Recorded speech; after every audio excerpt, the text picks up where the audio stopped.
रामपुर में हुआ क्या दरअसल वहाँ 70% मुसलमानों की आबादी है और पिछले 42 सालों से वो आज़म खान साहब की सीट थी। एक तरह से उनका किला माना जा रहा था, लेकिन लोकसभा में उन्होंने रिज़ाइन दे दिया और चूँकि वो एमएलए बन गए। लेकिन लोकसभा के उपचुनाव में भी उनकी पार्टी को हार हो गई, बीजेपी ने जीत हासिल कर ली।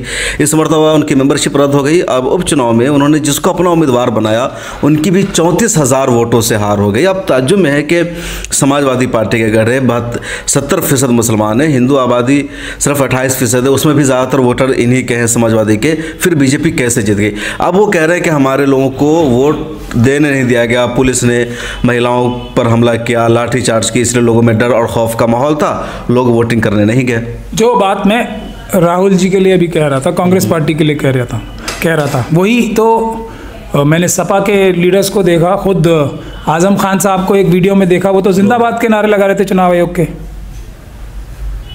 लगा रहे थे, नहीं लगा रहे थे कि आपकी धांधली जिंदाबाद, ऐसा कुछ भी नारा लगाया था उन्होंने। धांधली को मतलब वो मतलब ये तंज कर रहे थे ना, लेकिन ये तंज पब्लिक को क्या, पब्लिक तैयार थी उन्हें वोट देने के लिए। मैं यही कह रहा था ना कि आंसू बहा के किसको इंप्रेस कर रहे हो आप? देश की जनता खुद बीजेपी से बहुत ज़्यादा परेशान है। देश की जनता को बताने की ज़रूरत नहीं है, देश की जनता बहादुर भी है, लेकिन उनको एक सही क़यादत, मजबूत क़यादत देने की ज़रूरत है। अगर आज़म खान साहब वहाँ पर मजबूती से, और मुझे बहुत दुख के साथ मैं कहना चाह रहा हूँ, मुझे बहुत दुख हो रहा है ये बात मैं कह रहा हूँ, वो जितने मजबूत आदमी हैं उस मजबूती को छोड़ के अगर वो आंसू बहाने लग जाएंगे तो लोग क्या सोचेंगे, ये अपनी हिफाजत नहीं कर सकते, ये आंसुओं का सहारा ले रहे हैं, तो हमारी हिफाजत क्या करेंगे, हमें रास्ता क्या दिखाएंगे? पब्लिक तैयार है।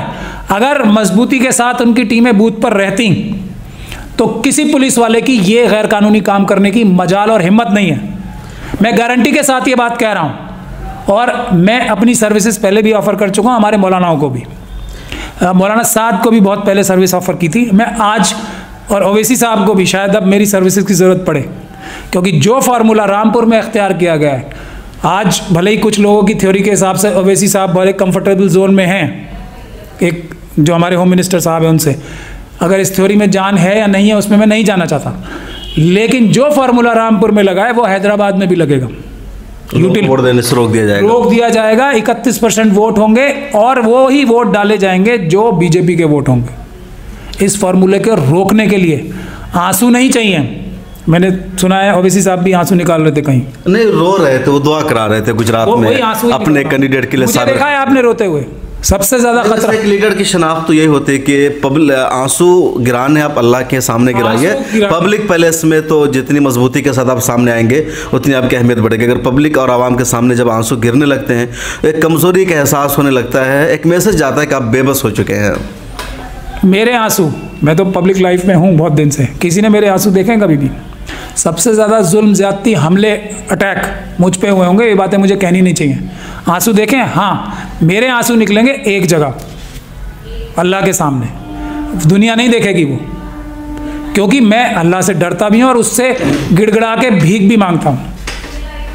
वहीं निकलेंगे, बाकी किसी की मजाल और औकात नहीं है कि मेरे आंसू निकले। मेरी गर्दन ले सकता है, मेरे आंसू नहीं ले सकता कोई दुनिया में। ये लीडरशिप चाहिए। लेकिन ये जो फार्मूला है कि जो मुस्लिम मेजॉरिटी एरिया है वहाँ भी पुलिस का खौफ और दहशत, और अमूमन ऐसा होता है कि जहाँ भी चुनाव होता है अगर पुलिस ने एक मरतबा लाठी चार्ज कर दिया भीड़ को कंट्रोल करने के नाम पर, तो फिर लोग हिम्मत नहीं कर पाते दोबारा वोट डालने। कैसे भी लोग सोचते हैं कि हमको क्या पड़े, हम क्यों वोट डालने जाए, जीतेगा वो, मज़े वो करेगा, राज वो करेगा, क्यों अपनी जान को ख़तरे में डाले। तो ये जो फार्मूला है ना भी रामपुर में अपनाया गया है, लोकसभा में भी यही फार्मूला अपनाया गया था, इसका हल क्या है? बार बार इस पर बात कर रहे हैं कि हैदराबाद को भी इसी तरीके से बीजेपी जीत सकती है। आसाम में बदरुद्दीन अजमल साहब का भी याद रखें, में हुआ है। आसाम में 40% के करीब मुसलमानों की आबादी है, कांग्रेस यूडीएफ का अलायंस था, इसके बावजूद सरकार नहीं बन पाई लोगों की, बीजेपी ने सरकार बना ली। 4 सीटें ऐसी हैं जहां पे मुस्लिम मेजॉरिटी है, 50% से ज़्यादा है। ये मैं बता रहा हूँ आपको, वहाँ की बात बता रहा हूँ। तो बदरुद्दीन अजमल साहब भी वो हेमंत बिस्वा शर्मा साहब को देश का बेस्ट सीएम बताते हैं। तो ये फार्मूला जो रामपुर में इख्तियार हो रहा है, ये वहाँ भी इख्तियार होगा। तो मैं आपको ये बता रहा हूँ, अब इसका तोड़ क्या है? तोड़ बहुत सिंपल है, कोई बात ही नहीं है इसमें, कोई परेशानी की बात ही नहीं है ना कोई।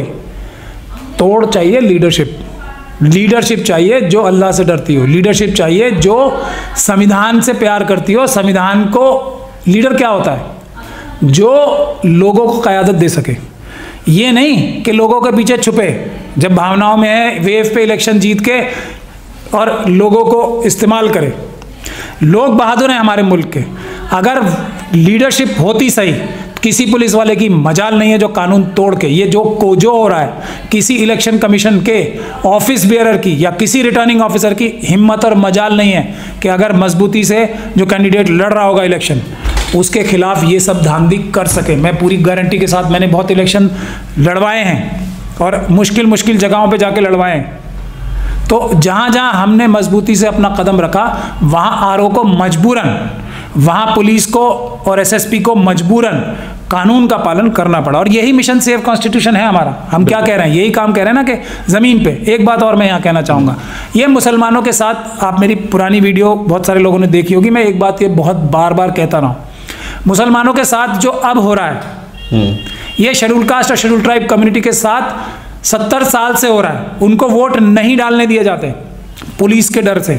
उनको वोट वहां डलवाया जाता है डंडे के और पुलिस के जोर पे, जहां पुलिस और प्रशासन चाहता है। ये उसी कैटेगरी में, उसी जगह पे मुसलमानों को लाया जा रहा है। लेकिन उनके लिए तो सीटें रिजर्व हो चुकी है, हर स्टेट में उनके लिए अच्छी खासी सीटें रिजर्व होती है। कम से कम उनके नुमाइंदे जीत जाते हैं, किसी भी पार्टी से जीते। इससे बड़ा धोखा कोई और चीज़ हो ही नहीं सकती। बाबा साहब डॉक्टर भीमराव अंबेडकर ने ये जो रिजर्वेशन की पॉलिसी है ना, ये प्लान बी के तौर पे, जब पूना पैक्ट में बाबा साहब को धोखा देके रिप्रेजेंटेटिव डेमोक्रेसी जो थी, वो जो जितनी जिसकी संख्या भारी उतनी उसकी हिस्सेदारी, मतलब अगर शेड्यूल कास्ट कम्युनिटी के 17% वोट हैं तो वो उन्हीं के वोटों से 17% लोग जीत के जाएं। वो फॉर्मूला था बाबा साहब का, जो कम्युनल अवार्ड था, जो अपनी कम्युनिटी के अपने वोटों से उनके नुमाइंदे जीत के जाएंगे। वो फार्मूला ना मानने के बाद ये रिजर्वेशन का उन्होंने प्लान बी या एक बचाव का रास्ता इख्तियार किया। बचाव का है, लेकिन ये जो 131 हैं, मैं आपसे फिर वही सवाल पूछता हूँ, 131 हर लोकसभा में शेड्यूल कास्ट और शेड्यूल ट्राइब लोग जाते हैं, लेकिन आज उनकी हालत किसी भी और कम्युनिटी से सबसे बुरी क्यों है? जिनके 131 हर बार अंदर होते हैं, क्योंकि वो गुलाम होते हैं अपनी अपनी पार्टियों के। वो अपनी कम्युनिटी के लिए एक लफ्ज नहीं बोल सकता। प्लान इंप्लीमेंट किया गया, एक भी राज्य 131 और हर स्टेट में उनकी संख्या के हिसाब से उनके member of legislative assembly MLA जाते हैं पार्लियामेंट में, उनके लोकसभा में जाते हैं। एक स्टेट ऐसी नहीं है जहां वो अपना हक ले पाए।